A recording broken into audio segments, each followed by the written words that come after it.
એક સાક્ષી આપવા માંગુ છું. લગભગ 3 વર્ષથી મારા બિલ્ડર પાસે પૈસા ફસાયેલા હતા, બાનાખત રૂપે આપેલા હતા અને પછી એ બિલ્ડરે બધું કામકાજ બંધ કરી દીધું. અમે પૈસા પાછા માંગતા હતા તો એ આપતા નહોતા અને નંબર ફોન ના ઉપાડે, કઈ જ નહીં. પછી આવી રીતે ઓળખાણ હોય એમાં પણ અમે કહ્યું કે હા આપશે આપશે આપશે એમ કરીને 3 વર્ષ ઉપર થઈ ગયું.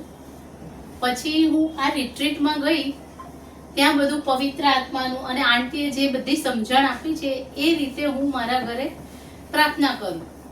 અને એક દિવસે મને એવું થયું, સવારે મેં પવિત્ર આત્માને એમ કહ્યું કે હું આજે બધું મારું તમને સરેન્ડર કરું છું. મારો બિઝનેસ, મારું જે કંઈ લેવાનું બાકી, ફી બાકી જે બી, એ બધું તમારે આજે પૂરું કરવાનું છે. આવું હું વાત કરતી હતી સવારે. અને પવિત્ર આત્માને આટલી વાત કરી અને મેં કીધું મને બિલ્ડર પાસેથી મને ગણતરીના કલાકોમાં પૈસા જોઈએ છે. પવિત્ર આત્મા તમે આ કામ કરો. આટલું હું બોલી અને જેની પાસે બિલ્ડરનો નંબર માંગ્યો તો એ ભાઈનો સામેથી મારા પર મેસેજ આવ્યો વિથિન 1 કલાકમાં કે આ બિલ્ડરનો નંબર છે, મીનાબેન તમે વાત કરો. પછી મેં તો પવિત્ર આત્માને થેન્ક યુ કહ્યું અને એવું કીધું, પવિત્ર આત્મા તમારા સામર્થ્યથી હું અત્યારે બિલ્ડર સાથે વાત કરું છું એમ કરીને ફોન લગાવ્યો. અને ફોન લગાવ્યો, બિલ્ડરે ફોન ઉપાડ્યો અને મેં વાત કરી.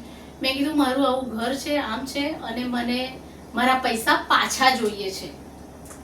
તો કે બેન હા સારું, હું મારા માણસને વાત કરું છું, તમને પૈસા મળી જશે.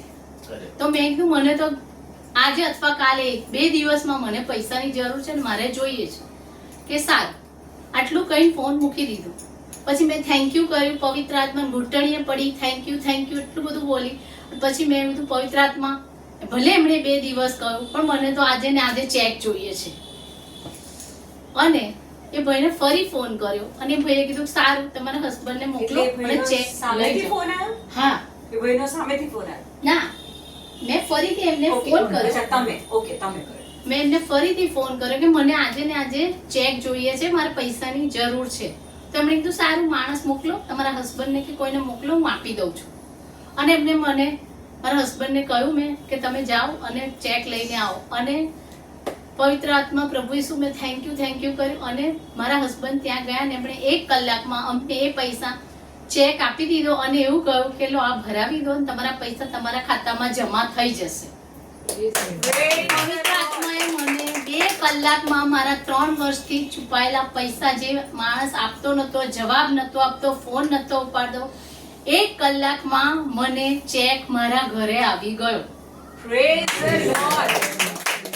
પવિત્ર આત્માની કૃપા છે કે હવે હું જ્યારે બી પ્રાર્થના કરું છું, પવિત્ર આત્મા તમે મારું સામર્થ્ય છો અને તમારે આ કામ કરવાનું છે. જે તમે કલાક બોલો કે સેકન્ડ બોલો, તમારું કામ થઈ જાય છે. આ મારો જાત અનુભવ છે.